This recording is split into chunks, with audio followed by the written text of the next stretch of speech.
नमस्कार, कॉफी पर कुरुक्षेत्र में आपका स्वागत है। और आज हम जिस मुद्दे को लेकर देश भर में बहस छिड़ी हुई है, योगी सरकार का फैसला, दुकानों के आगे नाम प्लेट लगानी होगी, उसको लेकर हिंदू मुस्लिम ये एंगल तो सब लोग देख रहे हैं, लेकिन इसके चुनावी मायने क्या है? योगी के लिए इस फैसले का मतलब क्या है? और यहां से संगठन और सरकार की जो पूरी बहस थी, क्या वो पॉज हो जाती है? यहां से ब्रांड योगी की राजनीति जो है वो अब एनडीए की राजनीति से कितनी अलहदा हो जाती है? इन तमाम पहलुओं पर हम लोग चर्चा करेंगे, इस फैसले के मायने समझेंगे। हमारे साथ खास मेहमान इस वक्त जुड़ चुके हैं। प्रदीप सिंह जी हमारे साथ हैं, वरिष्ठ पत्रकार। शिवम त्यागी हैं, बीजेपी प्रवक्ता। राजकुमार भाटी जी हमारे साथ प्रवक्ता हैं समाजवादी पार्टी से। तो कॉफी पर खुलकर बातचीत होगी, इन फैसलों के मायने समझेंगे। जो जनता को ऊपर से दिख रहा है उसके भीतर क्या है? प्रदीप जी, फैसला तो ले लिया, फैसला सिर्फ कांवड़ के यात्रियों के लिए था या उसके पीछे बहुत कुछ छुपा है? 10 सीटों का उपचुनाव और अपने ब्रांड के पॉलिटिक्स। नहीं, 10 सीटों का उपचुनाव तो बहुत तात्कालिक मामला है। मुझे लगता है बीजेपी जो पिछले काफ़ी समय से नैरेटिव वॉर में पिछड़ रही थी, तो वो नैरेटिव का इनिशिएटिव लिया है योगी जी ने कि हमारा जो कोर है वो हमारी आइडियोलॉजी है। अगर हमको वोट मिलेगा तो इसी पर मिलेगा, इससे हम बाहर जाएंगे। जैसे ही पॉलिटिक्स लोकलाइज्ड होगी, जाति पर जाएगी, बीजेपी के लिए मुश्किल आ जाएगी। तो जब तक राष्ट्रवाद और हिंदुत्व मुद्दा रहेगा तब तक बीजेपी फायदे में रहेगी। ये वो इस स्टैंड के जरिए जो है ये मैसेज देने की कोशिश कर रहे हैं। और इसके जरिए जो बीजेपी के अंदर की लड़ाई, मतभेद, कौन जिम्मेदार नहीं, ये सारी जो बहस चल रही थी उसको भी एक तरह से उन्होंने ख़त्म कर दिया, बंद कर दिया। तो अब आप देखिए, हम लोग इतने दिन से चर्चा कर रहे थे लगातार बीजेपी में क्या हो रहा है, कौन नाराज़ है, कौन खुश है, कौन जिम्मेदार है, कौन किसकी ज़्यादा जिम्मेदारी बनती है। आज इस पर बात कर रहे हैं, तो उन्होंने नैरेटिव चेंज कर दिया, एजेंडा चेंज कर दिया। तो शिवम, सब लोग जो कोशिश कर रहे थे पार्टी के भीतर भी और विपक्ष भी कि योगी जो है थोड़ा बैकफुट पर जाएंगे, नतीजे उनके फेवर में नहीं आए हैं, यहाँ पर फ्रंट फुट पर खेल रहे हैं वो। देखिए, मुझे लगता है कि राजनीतिक समझ मेरी बहुत ज़्यादा कम है और प्रदीप जी से बराबरी की बात अगर करें तो वो तो है ही नहीं, फिर आप जीरो समझिए इसको। अब इसके पीछे का इम्पैक्ट क्या है, कौन फ्रंट फुट पर था, कौन बैक फुट पर था, वो तो सीनियर लोग ही ज़्यादा इस बात को एनालिसिस कर सकते हैं।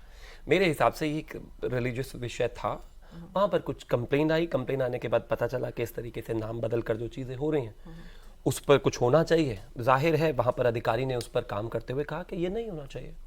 4 करोड़ लोग जब एक धार्मिक जलसे में शामिल हों, और वो 4 करोड़ लोग, मैं मानता हूं और जानता भी हूं कि बहुत सारे हिंदू ज़्यादातर नॉनवेज खाते हैं, वो लोग भी अगर उन दिनों में या फिर उस एक महीने में लहसुन और प्याज भी छोड़ दें, और जब वो किसी धर्म से नफरत नहीं है यहाँ पर, जब वो किसी ढाबे पर जाए, वैष्णव ढाबा उस पर लिखा हुआ हो और वो किसी मुस्लिम का ढाबा है, तो जाहिर है जो आदमी अब से 10 दिन पहले तक उन्हीं बर्तनों में, उन्हीं जगहों पर मीट बना रहा था, कोई बुराई नहीं है, वो आदमी बदले नाम देखकर, जिस आदमी ने महीने से वो खाना छोड़ा हुआ है अपने रिलीजियस बिलीफ के लिए, जब वहां पर जाकर खाएगा तो उसके लिए गलत चीज है। दूसरी बात, मैं एक चीज और भी मानता हूं कि 2006 में यह एक्ट ऑलरेडी बना था, FSSAI, उसमें साफ कहा गया है कि जो भी कोई व्यक्ति कोई भी रेडी से लेकर और बड़े 5 स्टार तक चीजें चलाता है उसको एक सर्टिफिकेट लगाना है। मैं मानता हूं इसमें कोई गुनाह नहीं है, लेकिन लोगों को पता नहीं क्यों लगा सडनली। अभी तक कल परसों तक जो बार बार लोगों से पूछते फिरते थे ना, बताओ भाई तुम वाल्मीकि, तुम जाट, तुम ठाकुर, तुम ब्राह्मण, तुम अगड़े, तुम पिछड़े, ये सब पूछ रहे थे। पलटकर एक आदमी ने, एक अधिकारी ने बस इतना पूछा था कि भाई आपका नाम क्या है, वो नाम लगा दो, तो एकदम कहने लगे नहीं नहीं नहीं नहीं नहीं, ये तो नहीं होना चाहिए, तो धार्मिक चीजें हैं, ऐसे कैसे सेक्युलरिज्म में हो सकता है। मुझे लगता है बस उतना सा विषय है। अब किसकी पॉलिटिक्स जीत में या हार में, वो तो सर ही बताएंगे। वो सर बताएंगे, आप अपने पार्टी में संगठन सरकार की बहस में पढ़ेंगे ही नहीं, ये बात सही है। जानता ही लेकिन भाटी साहब, पीडीए का जवाब यहाँ तो हिंदुत्व से मिल गया है। पीडीए का जवाब हिंदुत्व से नहीं मिला, हिंदुत्व का जवाब पीडीए से मिल गया था। नहीं, अब ये दोबारा रिवर्स तो नहीं हो गया? ये कुछ रिवर्स नहीं होगा। पहली बात तो जो प्रदीप जी ने कहा, उन्होंने एक बहुत कड़वी सच्चाई कही है, मैं उससे सहमत हूँ पूरी तरह। भारतीय जनता पार्टी अपनी ज़मीन खिसकती देखकर वापस नफरती एजेंडे पर आ गई है, क्योंकि इन्हें लगता है कि बिना नफरत फैलाए, बिना हिंदू मुसलमान किए, बिना लोगों को भड़काए, उनकी भावनाओं से खेले बिना भारतीय जनता पार्टी के पास और कोई एजेंडा नहीं है जिस पर वोट मांग सकें। कोई विजन नहीं है देश के निर्माण के लिए। प्रदीप जी की एक बात से तो मैं सहमत हूँ, दूसरी से असहमत हूँ। आपने कहा कि हिंदुत्व और राष्ट्रवाद, ये राष्ट्रवाद नहीं है, राष्ट्र विरोध है। ये राष्ट्र को तोड़ने के लिए, तोड़ने का वो होगा, इसका परिणाम जो होगा राष्ट्र की टूटन होगी। और पीडीए से क्या होता है? ये देश बता देंगे, उसे भी बता देंगे, पहले इस बिंदु पर बोल रहे हैं। पीडी पे आप खूब सवाल करना, मैं एक एक सवाल का जवाब दूंगा, विस्तार से दूंगा। जब देश आज़ाद हुआ तो देश में जातिवाद और सांप्रदायिकता बहुत बड़ी समस्याएं थी, छुआछूत थी देश में, लोग एक दूसरे को छूना पसंद नहीं करते थे और छूने से अपवित्र हुआ मानते थे अपने आप को। ये हमारा सौभाग्य था इस देश का कि इस देश को पंडित जवाहरलाल नेहरू, महात्मा गांधी, डॉक्टर लोहिया, डॉक्टर अंबेडकर, सरदार पटेल जैसे महान नेता मिले जिनकी सोच इन सब चीज़ों के खिलाफ थी। उन्होंने कानून भी बनाए और जागरूकता भी पैदा की, और अनेक नेता हुए, मैंने 4-5 के नाम लिए हैं, और अनेक हुए जिन्होंने अभियान चलाए बाकायदा कि सांप्रदायिकता या धार्मिक कट्टरता नहीं होनी चाहिए, जातिवाद नहीं होना चाहिए, छुआछूत नहीं होनी चाहिए, और काफ़ी हद तक हम उनसे दूर होते गए। लेकिन जब से भारतीय जनता पार्टी इस देश में मजबूत हुई है और भारतीय जनता पार्टी सत्ता में आई है, वो दोबारा पुराने एजेंडे पे लेकर आ रहे हैं देश को। हमारे नेताओं ने अभियान चलाए थे कि नाम भी ऐसे होने चाहिए जिससे आदमी की जाति का और धर्म का पता न चले। लोहिया जी का ये बड़ा अभियान था कि नाम ऐसे हो हिंदू मुसलमान का पता न चले, जातिगत टाइटल ना लगाएं लोग अपने नाम के पीछे। यह अभियान चला था, सफल कितना हुआ कितना नहीं हुआ वो एक अलग दूसरा विषय। अब ये इस एजेंडे पे ला रहे हैं कि दुकानदारों को नाम टांगने पड़ेंगे, और अब अभी तो हिंदू मुसलमान की बात थोड़ी बहुत है दिमाग में, वैसे तो जब नाम टकेंगे तो ये भी पता चलेगा कौन पंडित जी हैं, कौन गुप्ता जी हैं, कौन ओबीसी हैं, कौन एससी हैं, और नाम से तो सभी पता चलेगा फिर।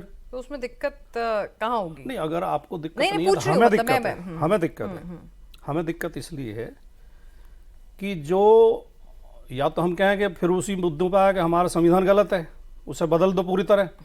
हमारा संविधान का जो मूल ढांचा है वो समाजवाद और पंथ निरपेक्षता पर खड़ा हुआ है। प्रदीप जी, राजनीति है ये, और राजनीति में हर कोई चुनाव अब जीतने आखिरी के वाक्य लिए मैं बोल दूं, आखिरी वाक्य बोल दूं केवल, ये आज ये हो रहा, इस देश में ये भी हालत थी कि शूद्रों को पीठ के पीछे झाड़ू बांध कर हाथ में घंटी लेकर बजाते हुए चलना पड़ता था ताकि लोगों को पता चल जाए कि इस रास्ते से कोई अछूत आ रहा है और वो रास्ते से अलग हट जाएं, कहीं वो अपवित्र ना हो जाएं। त्यागी जी ने कहा कि इस बात की क्या गारंटी है कि मुसलमान के हाथ का खाया वो खा के अपवित्र हो जाएंगे हम, और हिंदू सारे पवित्र हैं? हिंदू क्या क्या पाप करके आया जिसने दुकान पर बैठा, जो इसकी क्या गारंटी है? इसके लिए तो फिर कोई और टेस्ट कराना पड़ेगा। ठीक है, देखिए सर, आज हमारी या मुसलमान को इतना पवित्र हो कांवड़ मार्ग में आप जाके देखिए, कांवड़ मार्ग में सैकड़ों जगह मुसलमान शिविर लगा के कांवड़ियों की सेवा करते हैं, उन्हें फल खिलाते हैं, उन्हें दूध पिलाते हैं, उनके पैर दबाते हैं, बिल्कुल उनकी सेवा करते हैं। ये देश में इतना नफरत का माहौल बना देना, नफरत का माहौल बनाना ही नहीं चाहते, लेकिन ये राजनीति है। मैं एक चीज कहना चाहता हूं, थोड़ा समय दे दीजिए। एक सेकंड शिवम जी, प्रदीप जी को मैं इंक्लूड करना चाहूंगी। कमेंट्स हैं प्रदीप जी के, तो मैं इसलिए इंक्लूड करना चाह रही हूँ प्रदीप जी को कि प्रदीप जी, ठीक है, आइडियलिस्टिक बातें सब अच्छी लगती हैं, लेकिन राजनीति में तो भाई सीधी सीधी बात है, हर कदम हर बयान का एक मतलब होता है, और उसके क्या फायदे नुकसान होंगे, उसमें क्या आपको लग रहा है बाजी यहाँ योगी जी मार ले गए हैं? नहीं, पहले तो मैं भाटी जी की एक बात पर थोड़ा स्पष्टीकरण कर दूं कि समाजवाद और धर्मनिरपेक्षता मूल आधार नहीं है हमारे संविधान का। ये 1975 में जोड़ा गया। जब संविधान बन रहा था, संविधान सभा में इन दोनों शब्दों पर बड़ी लंबी बहस हुई थी, और डॉक्टर अंबेडकर ने इन दोनों शब्दों का विरोध किया था। कहा, आप आने वाली पीढ़ियों को किसी एक विचार या किसी एक नीति के तहत बांधकर मत रखिए, उनको तय करने दीजिए। 1975 में जब इमरजेंसी के दौरान जोड़ा गया तो उसमें तारीख नहीं बदली गई। जो संविधान की प्रस्तावना है, मूल प्रस्तावना, उसमें लिखा है तारीख आज 26 नवंबर 1949 को ये संविधान जो है देश को समर्पित किया जा रहा है। उस समय अगर संशोधन हुआ था तो तारीख का भी होना चाहिए कि आज से समाजवाद और धर्मनिरपेक्षता जो है ये हमारे संविधान का मूल ढांचे का हिस्सा होगा। तो उसमें कोई गलत बात नहीं। सरकार कोई भी जिसका बहुमत हो बदलाव कर सकती है, तो उस बदलाव पर मुझे एतराज़ नहीं है। वो जो ये चालाकी की गई कि वो दिखे कि मूल प्रस्तावना है जो इन लोगों ने संविधान बनाया उन्होंने रखा था, ऐसा नहीं है, एक बात। दूसरा, देखिए, कोई भी राजनीतिक दल कोई भी स्टैंड लेता है, कोई भी किसी मुद्दे पर जो है अपना रुख स्पष्ट करता है, तो उसके पीछे राजनीति नहीं होती, ऐसा नहीं मानता मैं। सबके जिसका भी जो स्टैंड है, जो इसके समर्थन में है और जो इसके विरोध में है, दोनों की अपनी अपनी राजनीति है। किसको कौन सी का राजनीतिक पक्ष जो है सूट करता है, कौन माफिक आता है, उसके अनुसार स्टैंड लेता है। बीजेपी की बात मैंने शुरू में कही, अब भी कह रहा हूं, बीजेपी जातिवाद की राजनीति पर नहीं लड़ सकती अपने विरोधियों से। उसको अगर जो है अपना जनाधार बढ़ाना है तो उसको हिंदुत्व के अम्ब्रेला में ही अपना काम करना पड़ेगा। जो जातियां हैं उनका जो आग्रह है, मतलब जातीय अस्मिता जो है वो ढीली पड़े और हिंदुत्व की जो अस्मिता है वो स्ट्रांग हो, क्योंकि जैसे ही वो कमजोर होगी जातियों का अस्तित्व जो है, जो उनकी अस्मिता है, पहचान है, उसकी राजनीति ज़्यादा बढ़ेगी। तो ये बीजेपी का एजेंडा है। उसके विरोधियों का एजेंडा है कि नहीं, अगर हिंदुत्व का एजेंडा या उसकी अस्मिता ज़्यादा मजबूत होगी तो जातिवाद फिर दब जाएगा, उससे हमारा नुकसान होगा। तो जातिवाद की बात करो। पीडीए आखिर क्या है?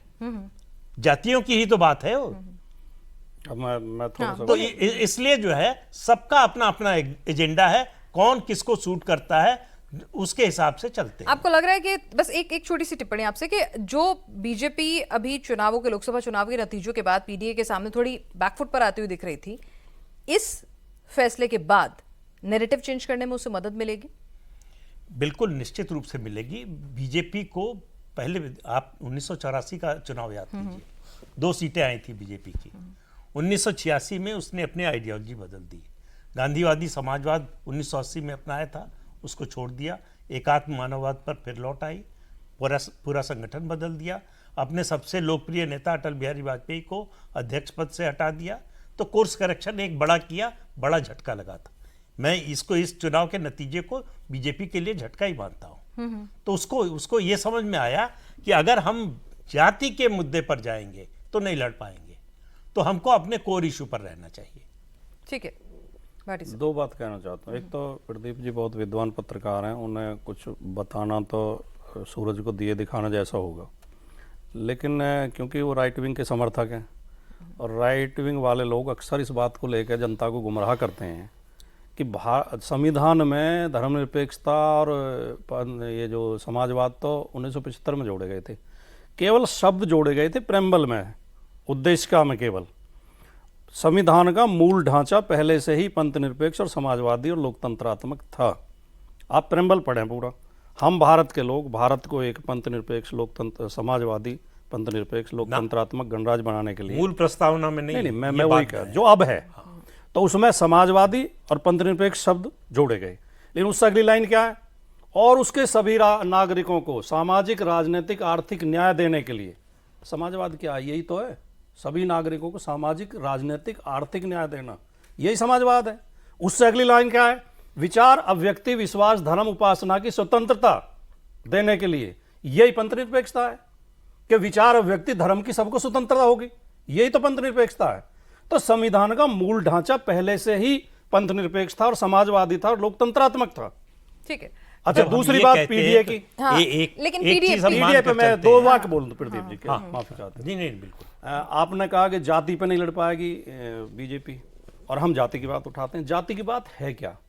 इस देश की व्यवस्था हजारों साल तक सामंतवादी व्यवस्था रही है, जिसमें हमारे धार्मिक ग्रंथों में ये व्यवस्था है कि 90% लोगों को ना तो पढ़ने का अधिकार है, ना धन अर्जित करने का अधिकार है।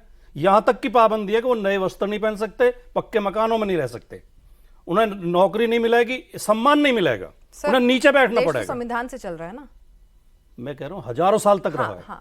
तो उस व्यवस्था में बहुत लोग इतने पिछड़ गए कि वो बेचारे शिक्षा, सम्मान से वंचित हो गए, सत्ता से।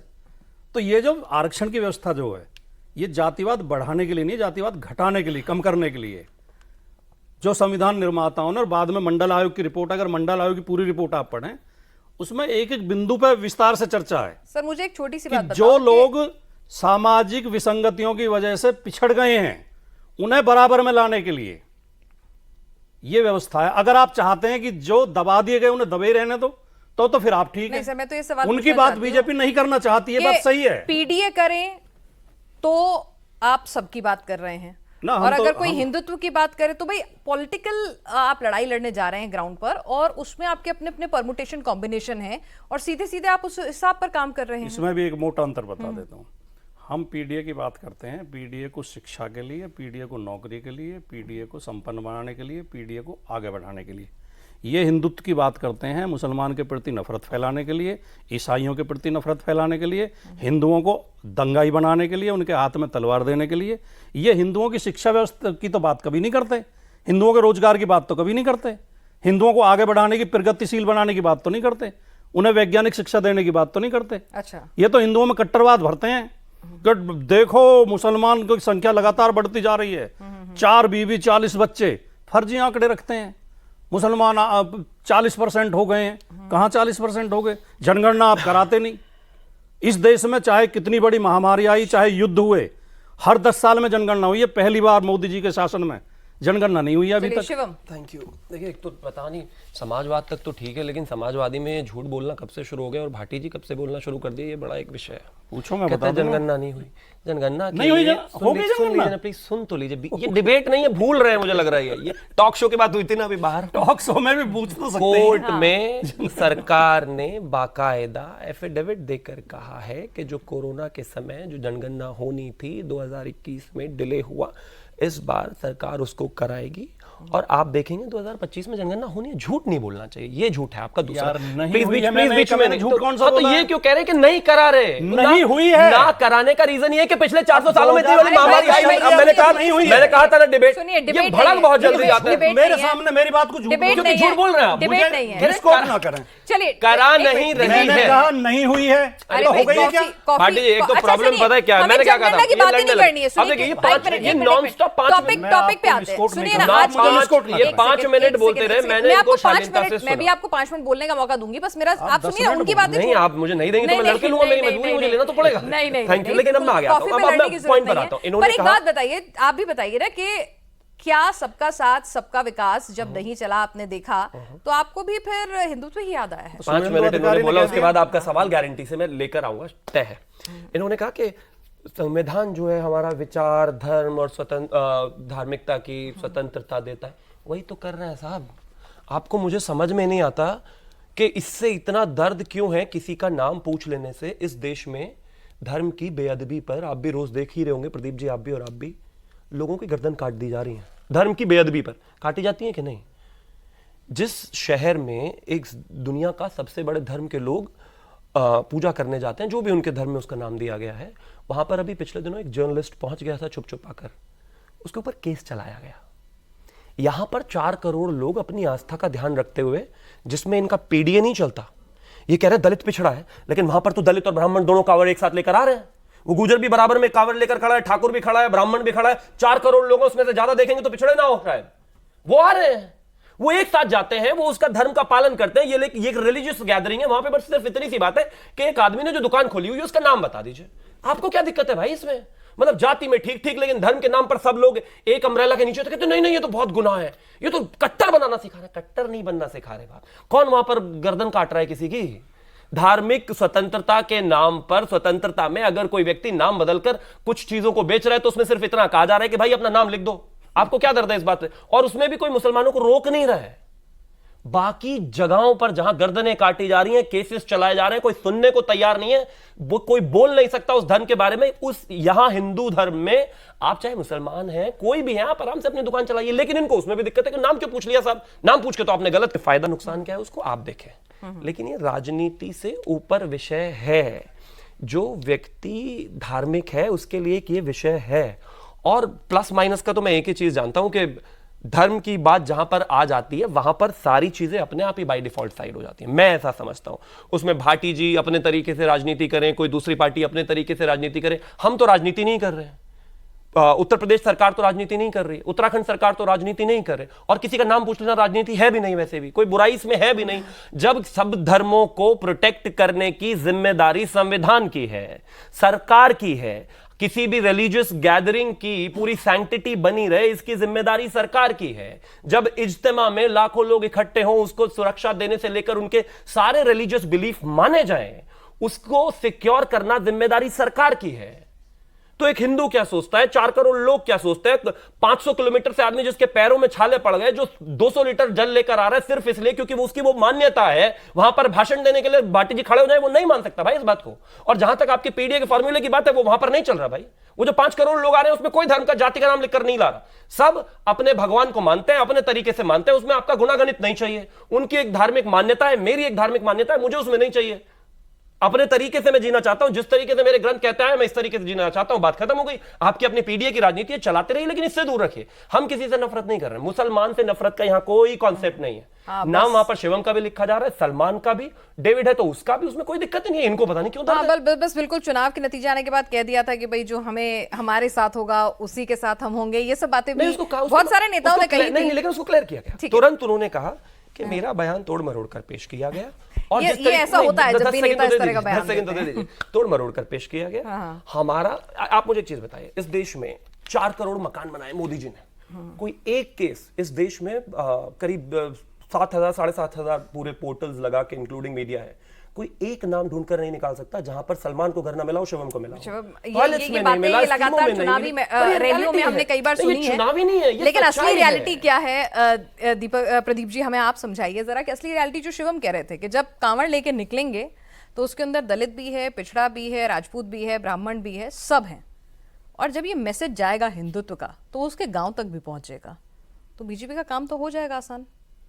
नहीं, ये कांवड़ ऐसा नहीं है कि पहली बार निकल रही है, या फिर जो है, हाँ, हर में तो एक ट्रेडिशन चला रहा है, वो ट्रेडिशन चला आ रहा है, और किसी पार्टी ने नहीं शुरू किया। बिल्कुल, ये लोगों का स्वतः स्फूर्त जो है, उनकी जो धार्मिक आस्था है उसके अनुसार है।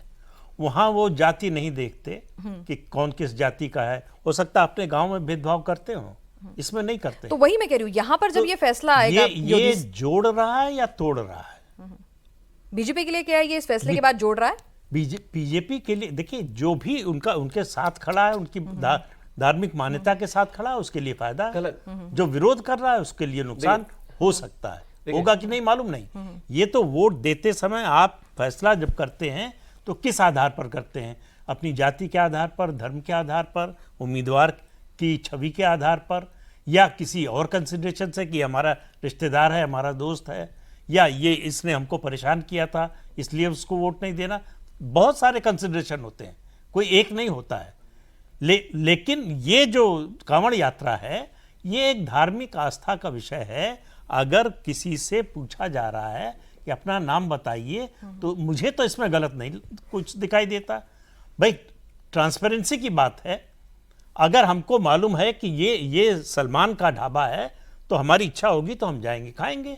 हमारी इच्छा नहीं होगी, नहीं जाएंगे। मुझे 10 सेकंड दीजिएगा। मेरे गांव में हिंदू बाहुल गांव है, वहां पर मुस्लिम बाहुल गांव है, वहां पर ज्यादातर मुस्लिम्स ये हैं जो फलों के ठेले लगाते हैं। मुझे लग रहा है 4 जनरेशन से तो मेरे घर वाले उन्हीं से फल ले रहे हैं, कभी कोई बात ही नहीं है। नाम बदलने की आवश्यकता नहीं है। और एक और चीज मैं कहना चाहता हूं, आपने जो कहा कि भाई वो कावड़ वाले मामले में तो बीजेपी को फायदा हो जाएगा, नहीं। बीजेपी जो मुझे 4 दिन 80 में बनी पार्टी है भाई, ये पीडीए वाले तो कल परसों ही आए, और समाजवाद का नारा देने वाले भी लोग अभी कुछ ही सालों से आए। ये जो धार्मिक गैदरिंग है, जो व्यवस्था है, ये तो कितने 100 सालों से चली आ रही है। मुझे लगता है उसमें हम अपनी राजनीति घुसाकर ये कहें कि नहीं यहां पर थोड़ा सा जाति फिट कर दीजिए, यहां थोड़ा सा धर्म फिट कर दीजिए, ये तो हमेशा से चला आ रहा है जी। और इसमें किसको फायदे नुकसान का कोई विषय ही नहीं है। जब बीजेपी नहीं थी तब भी था, कल आने वाले समय में हजारों हजार साल होंगे तब भी रहेगा। आने वाले समय में शायद जो है इनका अपना नैरेटिव या फिर इनकी जो एक नया ब्रांड गढ़ने की कोशिश है, इन्होंने जो अलग अलायंस बनाया वो कितने दिन चले ना चले, कितने दिन इनकी वो सक्सेसफुल स्टोरी चले ना चले, वो एक अलग विषय है। लेकिन कांवड़ यात्रा तो हमेशा ही रहेगी ना। तो मैं मानता हूं इसको लेकर तो प्रदीप, ये मतलब भाटी जी को भी, प्रदीप जी को भी, मुझे भी, आपको भी, और इनफैक्ट अगर कोई मुस्लिम भी है उसको भी एक ही पेज पर होना चाहिए। मैं मानता हूं कि अगर मुस्लिम का भी कोई धार्मिक कार्यक्रम है, उसको भी उसकी सारी मान्यताएं मानते हुए सरकार को प्रोटेक्ट करने की उतनी ही जिम्मेदारी है जितनी कांवड़। कुछ कहना चाह रहे हैं? नहीं, मैं कहने के लिए तो बहुत बातें हैं। इनके गांव में बहुत सारे मुसलमान दुकानदार हैं जिनसे ये फल खरीदते हैं, लेकिन कावड़ियों को नहीं खरीदने देंगे। मना थोड़ी कर रहे हैं, वो तो नाम डिस्प्ले करने और किस लिए नाम रखवा रहे हैं? क्लियर है। अगर शिवम खरीद लेते हैं सलमान से फल, तो कांवड़ दूसरी बात, प्रदीप जी और शिवम भाई एक बात कह रहे हैं कि इसमें कुछ भी गलत नहीं है, हम कह रहे हैं इसमें गलत है। ये केवल सोच का अंतर है। इनकी सोच भेदभाव की है, ये क्लियर करना चाहते हैं कौन हिंदू है, कौन मुसलमान है, कौन दलित है, कौन ब्राह्मण है। हम चाहते हैं भारत के नागरिकों में भेद न किया जाए, जो हमारे संविधान का अनुच्छेद 15 कहता है। देखिए ये बातें कहने के लिए अच्छी होती है जब हम टिकट का डिस्ट्रीब्यूशन करते हैं, ये जब अपनी रैलियों बहुत में बात करते गंभीर हैं। आपत्ति करूंगा मैं इस नहीं, पर। नहीं, देखिए- आपने कह दिया कि ये सब कहने के लिए नहीं, होती है, कहने के लिए यानी अंदर से सब राजनेता- नफरत करते हैं। नहीं, राजनेताओं के लिए देखिए सर, आप मेरे को इस पर आप काउंटर करना चाहें, ठीक है, आप कर सकते हैं, लेकिन ये आप प्रदीप जी, आप इस बात से इत्तेफाक रखेंगे जब चाहे टिकट वो तो डिस्ट्रीब्यूशन हो, रखेंगे। आइडियोलॉजी हो, सब कुछ हो, क्या MY समीकरण, PDA, यादव, ये सब कुछ नहीं देखा जाता क्या? इसी आधार पर इसी आधार पर सब चलती है, अब- सब अब- पार्टी देखती है। मैं भी सहमत हूँ आपसे। बीजेपी भी देखती है, खास समाजवादी पार्टी भी combination देखती है, में कांग्रेस भी कभी देखती सभी है। पार्टियां तो जोड़ देता नहीं हूं, टिकट मैं भी देती सहमत हैं। हूं आपसे। हाँ। लेकिन आप ये बता दिए कि इसे बढ़ाया जाए या कम किया जाए।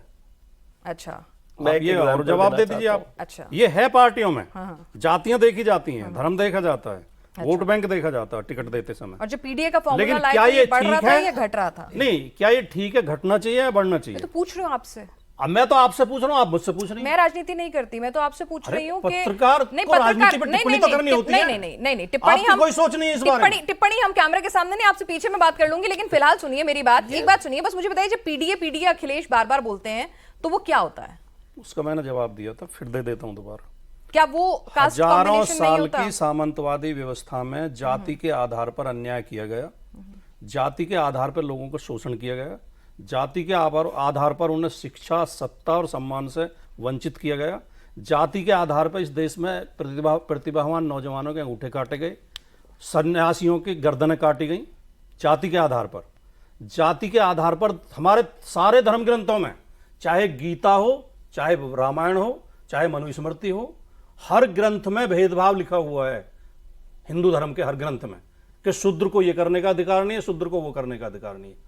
उस हजारों साल के अन्याय और तो आप PDA भेदभाव से सॉल्व को कर रहे हैं? दूर करने के लिए PDA से आपने तो उसका सबसे अच्छा नहीं, आप बहुत हल्के में ले रही हैं। पूछ रही सबसे हूँ, पूछ अच्छा रही हूँ, तरीका- बहुत गंभीर विषय है। मैं तो नहीं पूछ रही नहीं, हूँ। हिंदू धर्म आप को हल्की खत्म टिप्पणी कर कर रही दीजिए, हैं। मैं पूछ ये रही हूँ भेदभाव आपसे। खत्म हो जाएगा। छोड़ना और हिंदू आप ठेकेदार हो हिंदू धर्म के। नहीं नहीं, आप जो नहीं, कह हम रहे हिंदू नहीं है क्या? हो उसका उसका मतलब अर्थ आप तो यही हिंदुओं है। में अन्याय रखेंगे जारी? नहीं नहीं, आपका मतलब है कि हिंदू आपने धर्म इतनी है घटिया तो बात अन्याय कह दी कि होगा। हिंदू धर्म छोड़ आप दो। घटिया बात कर रहे हैं मतलब हम गीता देश छोड़ दो। में गीता में भेदभाव देश लिखा छोड़ हुआ दो। है। सुनिए आप गीता कॉफी में पीजिए। कहाँ भेदभाव सुनिए लिखा ना। हुआ है? अच्छा आप सब लोग गीता में कॉफी पीजिए। मैं गीत पे पढ़ के कह रहा हूँ। सुनिए आपने नहीं ये पढ़ी debate है, show नहीं है। भारती जी, मुझे भारती नहीं जी, पता। कुछ नहीं पढ़ा प्रदीप है। जी, आप पढ़ी है। पढ़ी नहीं सब है। प्रदीप गीता में जी। वर्ण व्यवस्था सारी चलिए लिखी ठीक है, हुई है। मैं थोड़ा सा इस गीता बात में को वर्णों के कर्म आप बताए लोग- गए हैं। आप लोग एक किस वर्ण कॉफी- का क्या कर्म है? आप कॉफी पीजिए, कॉफी पीजिए। अगर नहीं हो तो मैं जो शर्त का चलिए कॉफी पीजिए, आप जरा कॉफी पीजिए, क्योंकि कॉफी पर देखिए, कुरुक्षेत्र मैं किसी में के हम बीच कॉफी में पर बिल्कुल नहीं जरा बोलूंगा। हल्की वर्ण चर्चा और एक मैंने जाति किसी का के बीच में अंतर अगर टिप्पणी नहीं की मालूम नहीं, है डिबेट में। एक सेकंड चलिए तो एक मुझे भी अपनी बात कहने नहीं दीजिए। नहीं सुनिए ना, मैं कह रही हूँ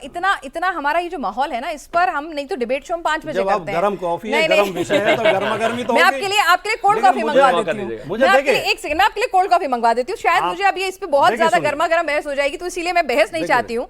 हम लोग तो ये समझना देश चाह की रहे थे। एक प्रमुख समस्या पर आपने पत्रकार की हैसियत से नहीं, कह दिया, नहीं, मैं कोई एक मिनट, टिप्पणी नहीं नहीं, करना मैं नहीं करना चाहता। दूसरे पत्रकार कह रहे हैं भेदभाव नहीं पसंद है तो हिंदू धर्म छोड़ दो, यानी कि हम मैंने ये तो नहीं कहा, अन्याय आप करेंगे। ये गलत बोल रहे हैं आप, सुनते बिल्कुल कहाँ गलत हैं? बोल रहे अरे हैं। भाई, मैंने अरे ऐसा उन्होंने आज- कहा आज- कि छोड़िए, मैंने कहा खत्म कि कर अगर दो। आपको छोड़िए, लगता है छोड़िए, कि कहते हैं हिंदू धर्म के कारण भेदभाव है, अरे, एक हिंदू धर्म को खत्म कर धर्म को दीजिए। खत्म खत्म करने का मतलब अब यही तो सुनिए, हुआ, खत्म अब कैसे मैं- हो जाएगा अब धर्म? अरे खत्म- अरे खत्म आज कैसे डिबेट होता नहीं है, है? चलिए रुकिए मुझे 10 सेकंड मैं जरा दीजिए। टॉपिक नहीं, मैं नहीं, टॉपिक ही चेंज कर रही हूँ, मैं टॉपिक ही ये चेंज टॉपिक कर रही हूँ। नहीं है। नहीं, टॉपिक ही थोड़ा सा डाइवर्ट करके ले जाती हूँ। ये चलिए, टॉपिक नहीं, मेरा अरे समय अभी आया तो मुझे उसमें नहीं बोल रहा हूं उसमें मैं। भाटी जी को भी अच्छा लगेगा और आपको भी अच्छा लगेगा। जरा ये बता दीजिए कि यहाँ पर योगी जी, जिनके लिए ये कहा जा रहा था कि भाई अब योगी जी की राजनीति खत्म हो रही है, कुछ लोग तो ये भी कह रहे थे कि बदल जाएंगे, दिल्ली के चक्कर लग रहे थे, अखिलेश यादव ऑफर दे रहे थे, मॉनसून ऑफर, तो यहाँ पर अब इस फैसले के बाद कुछ उसमें बदलाव आएगा उनकी इमेज के अंदर, या फिर योगी पहले भी सेफ सिक्योर और उसी ताल ठोक के चल रहे थे? जो इमेज है, जो छवि है और उनके व्यक्तित्व की जो पहचान है, उसको वो पहन कर चलते हैं। उनको किसी को बताने की जरूरत नहीं है। उनका कोई परिवार नहीं है जिसके लिए उनको दौलत कमाकर छोड़कर जाना है। उनका कोई परिवार नहीं है जिसको उनको राजनीति में लाकर चुनाव लड़ाना है, आगे बढ़ाना है। उनका कोई परिवार, कोई मित्र, दोस्त ऐसा नहीं है जिसके लिए उनको पैसा कमाना है, रिश्वत लेना है या कमीशन लेना है। तो योगी जी की राजनीति जो तमाम राजनेता हैं उनसे अलग है। ठीक है। और इस मुद्दे से या उस मुद्दे से उनकी छवि पर कोई असर नहीं पड़ने वाला है। पार्टी की छवि पर जरूर पड़ता है। अच्छा फैसला होगा तो पार्टी की लोकप्रियता बढ़ेगी, खराब फैसला होगा तो पार्टी को नुकसान होगा। पार्टी के एनडीए के कुछ साथी भी थोड़े इस फैसले से हिचकिचा रहे हैं इसको एनडीए के साथी अब मतलब वो अलग अलग पार्टियां इसीलिए हैं कि बीजेपी से हर मामले में सहमत नहीं है। अगर सहमत होते तो एक पार्टी होती, अलग अलग पार्टियां क्यों होती? और ये उम्मीद भी नहीं करना चाहिए कि गठबंधन में जितने दल शामिल हैं वो सब एक एक पेज पर है। डीएमके ने कहा कि जो है सनातन धर्म को खत्म कर देना चाहिए। भाटी जी सहमत है क्या? वक्त की कमी है भाटी जी। मॉनसून ऑफर दिया अखिलेश जी ने, आपने तो एक सवाल सेकंड बार बार पूछा है कि नहीं, थोड़ा अब आगे निकले। बस मॉनसून ऑफर दिया है, कब तक लागू है तो बता दीजिए। मॉनसून तक, मॉनसून के बाद भी, उपचुनाव के बाद भी? उसी का जवाब इसमें छिपा हुआ जो मैं बोल रहा हूँ। ये भारतीय जनता पार्टी के लिए और मोदी सरकार के लिए जो केंद्र में है आत्मघाती सिद्ध होगा। अच्छा, ये बीजेपी के अंदर से इसके विरोध में आवाजें उठी हैं। मुख्तार अब्बास नकवी बोले हैं, इनके सहयोगी जेडीयू, आरएलडी और एलजेपी तीनों ने इसका विरोध किया है कि गलत कदम है, ये देश धर्मनिरपेक्ष है, सेकुलर है, इस तरह के निर्णय वापस लिए जाने चाहिए। ये जो है एक तरीके से इनका मुखौटा उतर गया है। और ये जनता, और जहाँ तक योगी जी का सवाल है, योगी जी तो इतने घोर जातिवादी हैं कि जब अखिलेश यादव ने मुख्यमंत्री आवास छोड़ा तो उन्होंने गंगाजल से धुलवाया उसे। जो एक मुख्यमंत्री से इतनी नफरत कर सकते हैं, चलिए जो एक मुख्यमंत्री से इतनी नफरत कर सकते हैं, शिवम ये सारे देश को पता है। आप प्रमाण मांग रहे हैं। 7 साल आप ही को बाद बताओ, देश को तो नहीं पता है। ऑफर कोई अवेल तो नहीं करने वाला ना? ऑफर वही कंपनियां देती हैं जिनके प्रोडक्ट बिकने को तैयार नहीं है, जिनको कोई पूछने को तैयार नहीं है, हर रोज दूसरा ऑफर लेकर आ जाते हैं। और एक चीज कहना चाहता हूं, सनातन हिंदू धर्म की यही महानता है कि राजकुमार भाटी हिंदू धर्म में हिंदू होते हुए मेरे बराबर में बैठकर हिंदू धर्म के हर एक ग्रंथ को जो है क्रिटिसाइज कर सकते हैं, गाली दे सकते हैं, जो चाहे कह सकते हैं।